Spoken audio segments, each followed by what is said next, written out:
तो हाँ जी, आपका नाम है रूबल और ये आपने डिटेल मुझे भेजी है। इसके हिसाब से आपकी कुंडली बनी है मीन लगन की और राशि आपकी है तुला और ये कुंडली आपकी यहाँ पे मैंने बना रखी है। और आपने देखो जी जो सवाल लिख के भेजे हैं, आपने लिखा है past relationship and future relationship, प्रेम प्रसंगों का लिखो आपका सवाल है।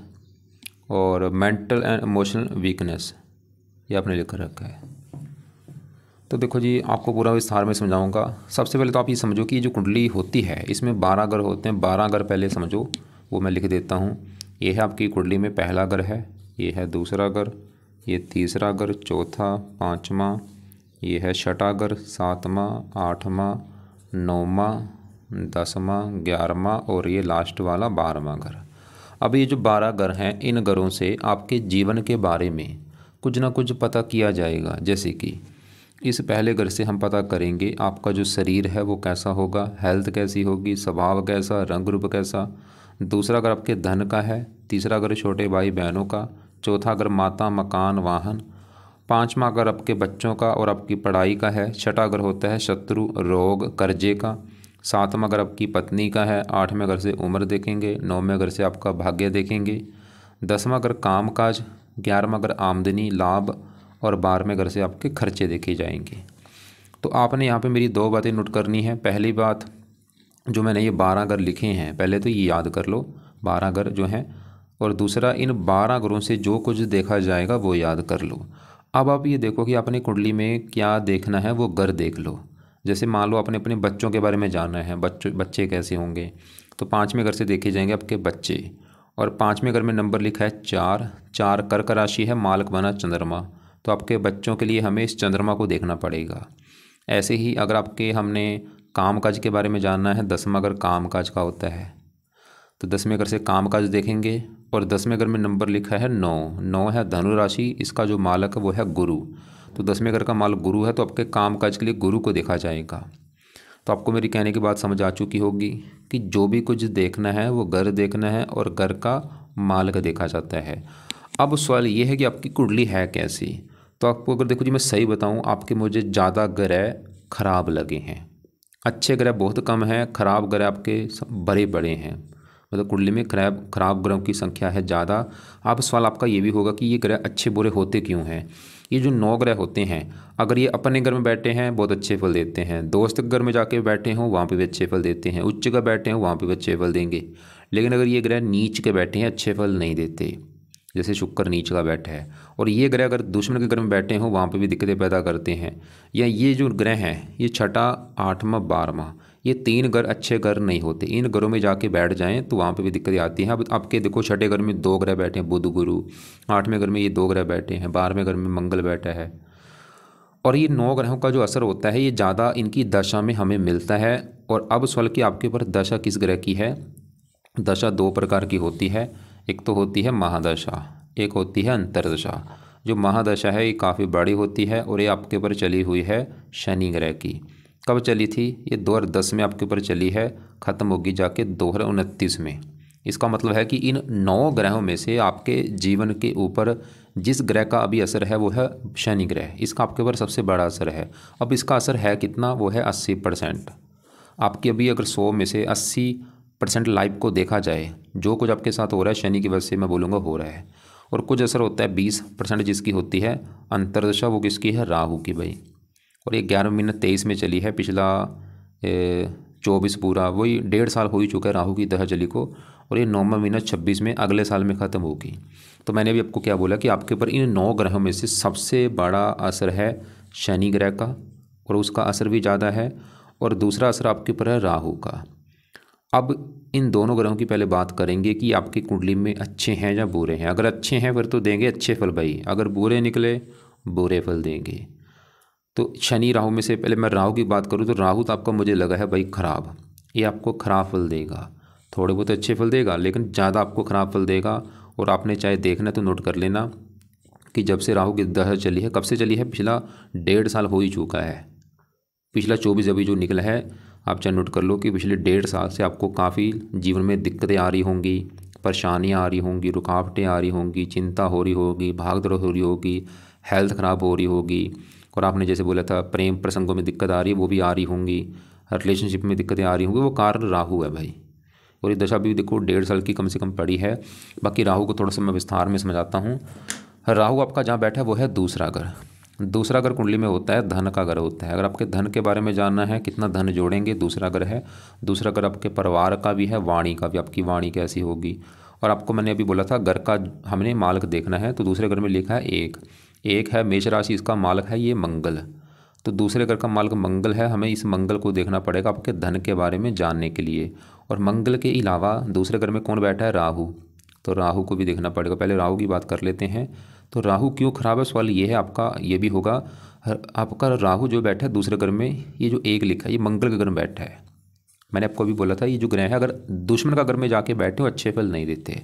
राहु मंगल को अपना मानता है दुश्मन, तो दुश्मन के घर में आए, इसकी वजह से राहु इस दूसरे घर को बुरी तरह से खराब करेगा।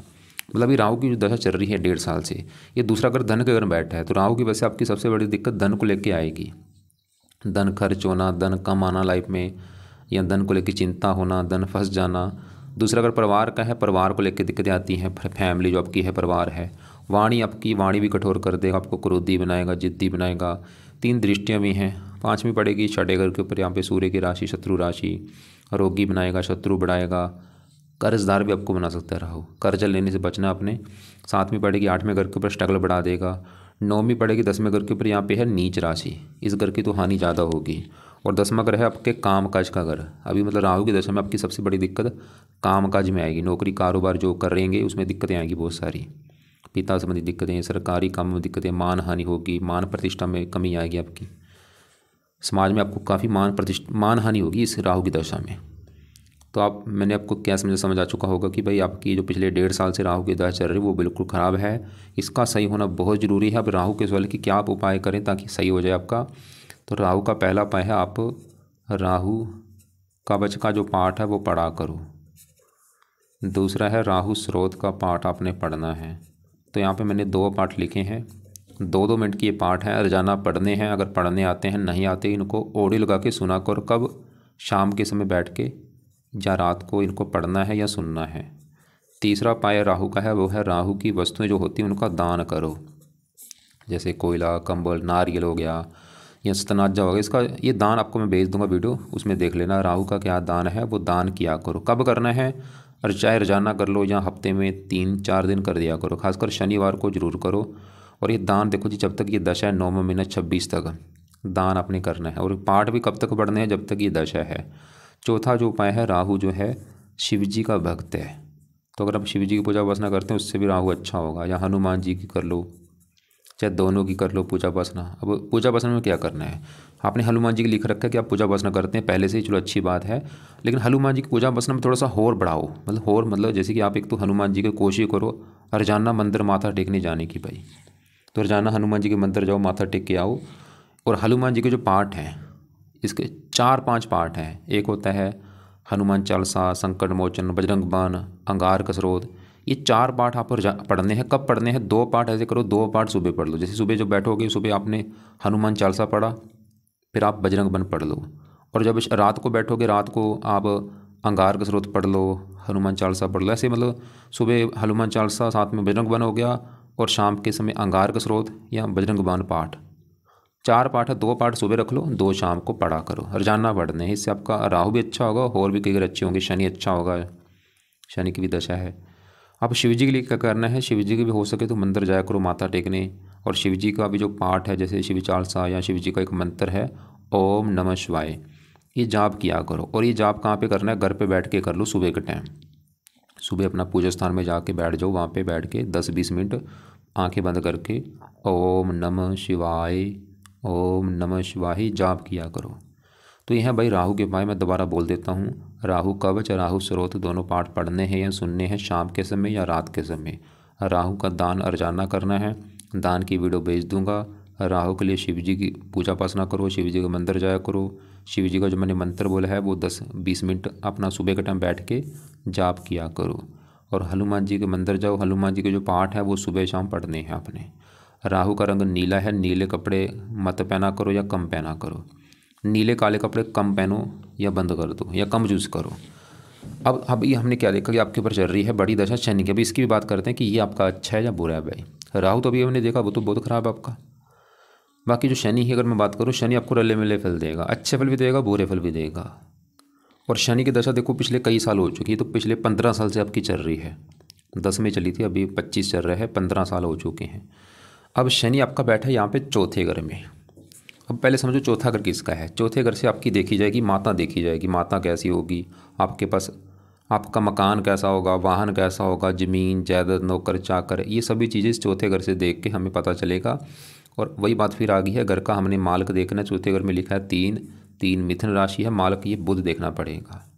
और बुध के अलावा चौथे घर में शनि बैठा है, शनि को भी देखना पड़ेगा। अब शनि चौथे घर में बैठा है यहाँ पे बुध घर में, और शनि जो है बुध को अपना दोस्त मानता है। ये चलो एक अच्छी बात है, अपने दोस्त के घर में बैठा है। लेकिन शनि जो है ये राहु के नक्षत्र में बैठा है, ये थोड़ा सा गड़बड़ यहाँ पे भी हो रही है तो चलो दोस्त का घर, लेकिन राहु का नक्षत्र है। मतलब फिर भी चौथे घर का कुछ अच्छा भी करेगा, चौथे घर की थोड़ी सी हानि भी करेगा। जैसे चौथा घर माता का है, चौथा घर मकान का है, वाहन ज़मीन जायदाद नौकर चाकर, इन संबंधी थोड़ी सी दिक्कतें जरूर आएंगी आपको। जैसे चौथा घर माता का है, थोड़ा सा माता का बीमार होना या माता से मनमुटाव होना। मकान का है, थोड़ी सी मकान संबंधी दिक्कत आना। वाहन का है, वाहन को लेकर दिक्कतें आना। भूमि ज़मीन जायदाद इन संबंधी थोड़ी बहुत दिक्कतें परेशानी आती हैं, क्योंकि शनि इस कुंडली में थोड़ा सा मार्केश भी है। शनि बैठे इस घर में दोस्त का घर है, बुध का घर, लेकिन शनि के इस कुंडली में अपने 2 घर हैं। एक तो शनि का ये घर है 11वें घर में, क्योंकि 10 लिखा है मालिक शनि होता है, और 11वां घर होता है लाभ का घर, आमदनी का घर ये। और ये जो 12वां घर, इस 12वें घर में देखो 11 लिखा है, इसका भी मालिक शनि होता है। और 12वां घर खर्चे का होता है, खर्चा जाकर बैठा है चौथे घर में। 12वां घर हानि चौथे घर में, मतलब शनि थोड़ा सा चौथे घर की हानि भी करेगा। मतलब चौथा घर जैसे मैंने बोला था माता का है, माता का बीमार होना या माता को लेकर कोई दिक्कत आना, या माता को कोई कष्ट होगा या माता से बनती नहीं, ऐसे मकान वाहन इनके ऊपर खर्चा होना या इनकी हानि होना। शनि की 3 दृष्टियाँ, तीसरी यहाँ पे पड़ेगी, साथ में यहाँ पे लगन को देख रहा है, थोड़ा सा हेल्थ भी ख़राब करता रहता है, क्रोधी बनाता है, जिद्दी, स्ट्रगल ये भी थोड़ा सा कराएगा। मतलब शनि भी थोड़ा सा है दिक्कतें देगा लाइफ में, क्योंकि राहु के नक्षत्र में बैठा है। ये थोड़ा सा मुझे अच्छा नहीं लगा। लेकिन राहु जो है देखो, शनि ठीक है वो भी मानता हूँ बुरे फल देगा, लेकिन उसका वो भी इतना नहीं जितना ये राहु देगा। राहु तो बहुत ज़्यादा ख़राब है भाई। तो राहु के उपाय ज़्यादा करो, बाकी शनि के भी उपाय जरूर करो, क्योंकि उसका भी आपके ऊपर असर है। अब शनि के सवाल की क्या उपाय करने हैं। शनि का जो पहला उपाय है वो है आप शनि मंदिर जाना शुरू कर दो भाई। कब जाना है? शनिवार को जाना है। हर शनिवार शनि मंदिर में माथा टेक के आपने आना है। अगर आपके घर के आसपास शनि मंदिर है, आप रोजाना भी जा सकते हैं। दूर है तो शनिवार को ज़रूर नियम बना लो, शनि मंदिर माथा टेक के आओ वहाँ पे। दूसरा उपाय है शनि चालीसा का पाठ रात को पढ़ना है, और ये पाठ तो मैं बोलूँगा रोजाना पढ़ना है भाई। तो रात के समय तो इस शनि के 2 उपाय हैं, शनि मंदिर जाओ माथा टेकने हर शनिवार, और शनि चालीसा का पाठ पढ़ना है रात के समय, रोजाना पढ़ना है, या इसको ऑडियो लगा के सुना करो। अब आपके देखो जी दूसरे ग्रहों की बात करेंगे, बाकी जो ग्रह कैसे हैं। जैसे आपको मैंने बोला था दूसरा घर है धन का घर। धन के बारे में जाना आपके कि धन आप कितना जोड़ेंगे। दूसरा घर, दूसरे घर में 1 लिखा है, मालिक है मंगल, तो हमें मंगल को भी देखना पड़ेगा। और दूसरे घर में बैठे राहु को, राहु हमने पहले देख लिया, वो दूसरे घर को ख़राब कर रहा है कि धन को लेकर दिक्कतें आएंगी। अब दूसरे घर में जो 1 लिखा है मालिक मंगल की बात करूँ कि मंगल अच्छा है या बुरा है, तो मंगल भी आपका देखो जी बैठा है 12वें घर में, खराब घर में, और यहाँ पर बैठा है शनि के घर में। तो 12वां घर मैंने भी बोला है, 12वां घर अच्छा घर नहीं होता, इस घर से खर्चा हानि देखते हैं। तो धन चलागा खर्च, धन हानि। मंगल धनहीन योग लेके बैठा है, धनहीन योग की वजह से क्या होगा, आपको धन को लेकर दिक्कतें आएंगी मंगल की वजह से भी। मंगल भी आपके धन की हानि करेगा, मंगल भी आपका धन को खर्च कराएगा, धन जोड़ने में दिक्कतें आएंगी मंगल की वजह से भी। लेकिन मंगल की शर्त पे आपको धन दे देगा, वो है ये 12वां घर विदेश का घर है, धन विदेश। मतलब अगर आप अपनी जन्मभूमि से दूर जाके धन कमाने जाते हैं तो फिर आपको धन मिलेगा। जन्मभूमि कौन सी, जो आपने लिख रखी है उस जन्मभूमि से आप दूर जाएंगे। जैसे आपने लिख रखा है, ये लिख रखा है बरपेटा लिख रखा है, ये बरपेटा से आप दूर जाते हैं भाई, तो आपको मंगल धन देगा लाइफ में। वैसे आपको मैंने देखा कुंडली में बहुत सारे योग हैं, आपको अपनी जन्मभूमि छोड़नी पड़ेगी। तो जन्मभूमि से आपने दूर जाना है। दूर का मतलब जैसे आप मतलब बरपेटा से आप मान लो कहीं चंडीगढ़ चले जाते हैं, कहीं पंजाब में चले जाते हैं, कहीं दिल्ली में चले जाते हैं, या कोई दूसरी कंट्री में चले जाते हैं, उसको विदेश कहा गया है। और फ़ायदा होगा आपको बहुत सारा, जितना उससे दूर जाए हुए उतना फ़ायदा होगा आपको। मंगल देखो जी आपके कुंडली में 2 घरों का मालक है। एक तो मंगल आपके दूसरे घर का मालक है धन का, इसकी वजह से बने धनहीन योग। और मंगल एक और घर का मालक है, वो है ये 9वां घर। और 9वें घर से देखा जाएगा आपका भाग्य। भाग्य कैसा होगा? 9वां घर। 9वें घर में लिखा है 8, 8 वृश्चिक राशि, मालक बना मंगल। तो भाग्यश आपका मंगल 12वें घर में बैठा है, भाग्य भंग योग बना है। मंगल ही घर आपका भाग्य साथ नहीं देगा, लेकिन कहाँ पे साथ देगा? क्योंकि 12वां घर मैंने बोला विदेश का है, भाग्य विदेश।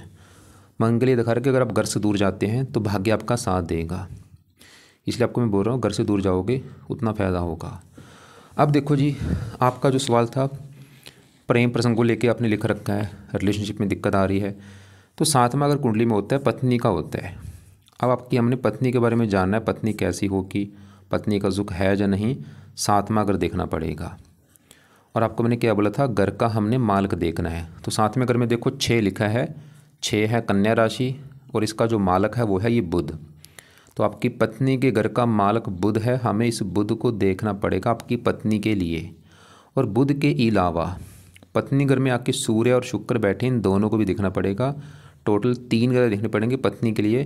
पहले मैं पत्नी के घर के मालक बुध की बात करूं तो बुध कहाँ बैठा है? 6ठे घर में, खराब घर में। 6ठे घर से शत्रु, रोग, कर्जा देखते हैं, मतलब पत्नी चलेगी 6ठा घर रोग। बुध आपकी पत्नी को रोगी भी बनाएगा और 6ठा घर शत्रु का है, पत्नी से आपके लड़ाई झगड़े भी कराएगा बुध। मतलब बुध की वजह से आपको पत्नी को लेकर दिक्कतें आएंगी, विवाह में देरी होना या पत्नी से लड़ाई झगड़े होना या पत्नी का बीमार होना। अब पत्नी घर में बैठे शुक्र सूर्य को भी देखना पड़ेगा। अब शुक्र की पहले बात करूं तो शुक्र 7वें घर में, पत्नी घर में, यहाँ पे जो 6 लिखा है ये कन्या राशि में नीच का बैठा है भाई। ये बहुत बुरी बात है, किसी ग्रह का नीच का बैठना बहुत ख़राब होता है। और बैठना वहाँ पर जहाँ उस घर की हानि होती जहाँ बैठते हैं। तो शुक्र आपके भाई पत्नी घर में बैठा है और बैठा है नीच का, तो पत्नी घर की हानि कर देगा शुक्र। पत्नी घर की हानि का मतलब ये है कि आपकी पत्नी से बनेगी नहीं, आपकी पत्नी से आपके रोजाना लड़ाई झगड़े होते रहेंगे शुक्र की वजह से। और दूसरा आपकी शुक्र पत्नी को भी बीमार कर देगा, पत्नी से लड़ाई झगड़े होना, मनमुटाव होना, ये शुक्र ही दिखा रहा है। और ये शुक्र आपको कामों को बनाएगा, आपकी काम वासना बढ़ाएगा, आपको लड़कियों के पीछे भागने वाला बनाएगा और लड़की के द्वारा फंसने के भी योग आपके दिख रहे हैं, बदनामी मिलेगी। और आपकी अगर पत्नी से लड़ाई झगड़े होंगे वो भी आपके एक्स्ट्रा फेयर की वजह से हो सकता है, इसलिए भाई लड़कियों से दूरी बना के रखो। अब शुक्र यहाँ पे मतलब पत्नी से बनी दिक्कतें देगा। अब इसी घर में सूर्य बैठे है, सूर्य इस कुंडली में इस घर का मालक है 6ठे घर का। 6ठे घर में जो 5 लिखा है सिंह राशि, मालक सूर्य होता है। 6ठा घर है शत्रु, रोग, कर्जा, मतलब रोग चला गया पत्नी घर में, शत्रु पत्नी घर में। सूर्य भी आपको भाई पत्नी से बनी दिक्कतें देगा। सूर्य भी दिखा रहा है कि पत्नी आपकी रोगी होगी, पत्नी से आपके लड़ाई झगड़े होंगे। और इस 7वें घर की दृष्टि पड़ रही है मंगल की। मंगल 12वें घर से मंगल दोष बना है, क्योंकि इसकी 3 दृष्टियाँ, चौथी यहाँ पर पड़ेगी, 7वीं यहाँ पे, 8वीं 7वें घर के ऊपर। तो मंगल दोष की वजह से भी आपको विवाह में दिक्कतें आएंगी। आपकी देखो जी, विवाह में दिक्कतें आने के 4 कारण बने हैं भाई। 4 कारणों से आपको विवाह में दिक्कतें आएंगी। एक तो पत्नी के घर का मालक बुध 6ठे घर में बैठा है, पत्नी घर में शुक्र नीच का बैठा है, पत्नी घर में सूर्य बैठा है और मंगल दोष बना है। और ये दिक्कतें विवाह में वाली क्या होंगी? बड़े लेवल पर दिक्कतें होंगी आपकी विवाह में। एक तो पत्नी से बनेगी नहीं, ये तो कन्फर्म है, पत्नी बीमार भी होगी, पत्नी से प्रेम ना मिलना, लड़ाई झगड़े होते रहना, कई बार डिवोर्स तक की भी नौबत आ सकती है। और शुक्र देखो जी, शुक्र जो होता है ये एक तो होता है पत्नी का कारक भी होता है, विवाह का भी कारक होता है, 7वें घर का कारक होता है और ये प्रेम का भी कारक होता है। अगर आपका सवाल प्रेम को लेके कि मुझे प्रेम प्रसंग में दिक्कत क्यों आ रही है, प्रेम में सफलता क्यों नहीं मिल रही, शुक्र का अच्छा होना बहुत ज़रूरी होता है। और शुक्र आपका नीच का बैठा है, तो शुक्र आपको प्रेम प्रसंगों में दिक्कतें देगा, बार बार पत्नी वाली दिक्कतें देगा, विवाह में दिक्कतें देगा।